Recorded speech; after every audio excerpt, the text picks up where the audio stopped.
در سرای منجا همین موبایل از کفش از دیش از پاوربانک از پوش موبایل شی موبایل از اینم چیزا را من سرای 3 موتر سرقت کردم گرفتم باز آوردم مزار اینجا باز حوزه 11 مرا اینجا در سرای آمدم گرفتن اینجا تحقیق کردن گرفتار شدم. تو این جانب مهراب‌الدین مسئول نمایندگی جبل سراج این اموالی را که شما میبینید بوت‌های اسکیچر است، پاوربانک است، موبایل است و انواع اقسامی که شما در تصویر میبینید توسط سارقین از دورایی حیرتان از 3 موتر دزدیده شده بود.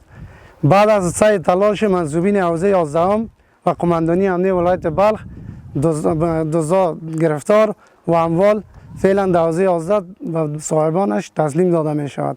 باز هم تشکر میکنیم از منصوبین حوزه 11 ولایت بلخ و قماندانی امنیه که ما مردم همکاری و مال برای ما تسلیم دادن. محترمه یک کارتن ماشین ریش کارتنش بود و ماشینش نه. دیگه پشفیل ما دیگه ای برادر آمدن موتر استاد کردن از روی نمیبینه که موبایل پاوربانک اینی ماشینا اینی دیش کرمچا بسیار جنسا را از هر موتر از همی 3 موتر کشیده بودن. ما تا که اطلاع دادیم سایه حوزه 11 بود، حوزه 11 در جریان شد. آمر صاحب جنایی قماندان صاحب حوزه دیگه صاحب سو تلاش کردن صادقین گرفتار کردن آوردندش اقرارش گرفتن. این مالا را در هر جای جابجایی کرده بودن مالا را اقرار کرد آورد.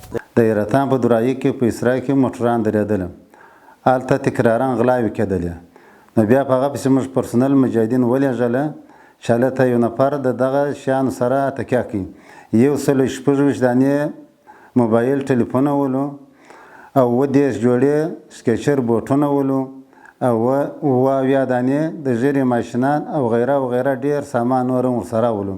د دې غلو څخه خلک ډېر په تنګ ولو.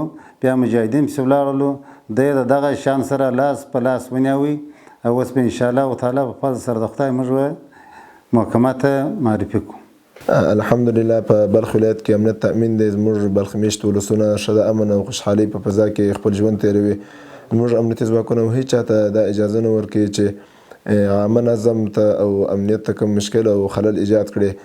هر څوک چې مشکوکې کړنې غیر قانوني کړنې غلاوې او زموږ هیوادوال ته کوم مشکلات پیښوي هغه کسان به په خپل وخت کې ګیریږي او په خپلې سزا باندې به رسیږي. زموږ امنیتي ځواکونه همیشه وخت فعال دي. کوم وخت زموږ ګران هیوادوال د کوم مشکلاتو سره مخ کېږي هغه کولی سي چې د یو څو 19 شمېرې سره په اړیکه کې سي تر څو زموږ امنیتي ځواکونو ته په وخت خبر ورکول سي او په خپل وخت باندې هغه مشکل ته رسیدګي وسي.